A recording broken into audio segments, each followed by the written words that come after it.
Now it happened that, at the turn of the year, in the time when kings usually go forth to war, David sent Joab, and his servants with him, and all of Israel, and they laid waste to the sons of Ammon, and they besieged Rabbah.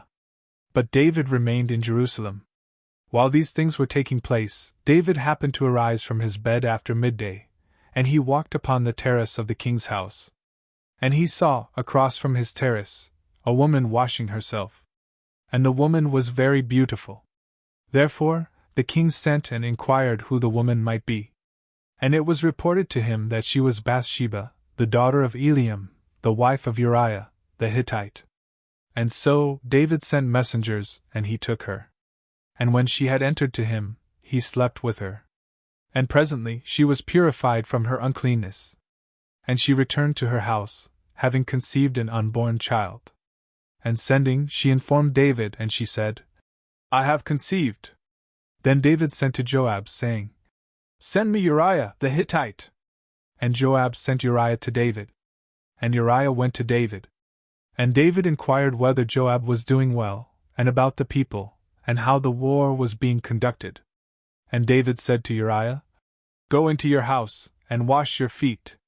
And Uriah departed from the house of the king. And a meal from the king followed after him.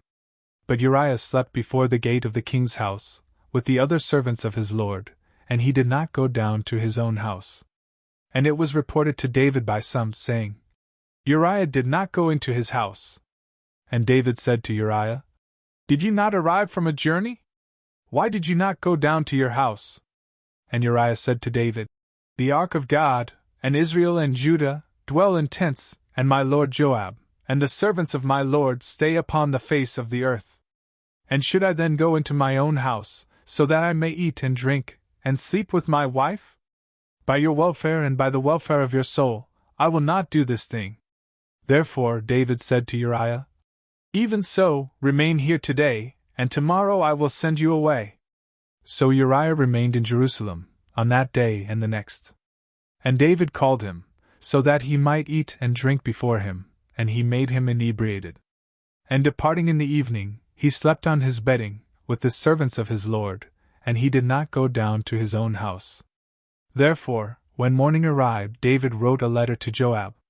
And he sent it by the hand of Uriah, writing in the letter, Place Uriah opposite the warfare, where the battle is the strongest, and then abandon him, so that, having been wounded, he may die. And so, when Joab was besieging the city, he positioned Uriah in the place where he knew the strongest men to be. And the men, departing from the city, made war against Joab. And some of the people among the servants of David fell, and Uriah the Hittite also died. And so, Joab sent and reported to David every word about the battle. And he instructed the messenger, saying, When you have completed all the words about the war to the king, if you see him to be angry, and if he says, Why did you draw near to the wall in order to fight? Are you ignorant that many darts are thrown from above the wall? Who struck down Abimelech, the son of Jerubbaal? Did not a woman throw a fragment of a millstone upon him from the wall, and so kill him at Thebez? Why did you approach beside the wall? Then you shall say, Your servant Uriah, the Hittite, also lies dead. Therefore, the messenger departed. And he went and described to David all that Joab had instructed him. And the messenger said to David, The men prevailed against us, and they went out to us in the field. Then we pursued them, making an assault, even to the gate of the city. And the archers directed their arrows at your servants from the wall above. And some of the king's servants died, and then also your servant Uriah the Hittite died. And David said to the messenger, You shall say these things to Joab, Do not let this matter dishearten you. For varied are the events of war. Now this one, and now that one, is consumed by the sword. Encourage your warriors against the city and exhort them, so that you may destroy it. Then the wife of Uriah heard that her husband Uriah had died, and she mourned for him.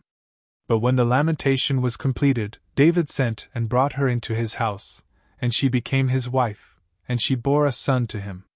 And this word, which David had done, was displeasing in the sight of the Lord.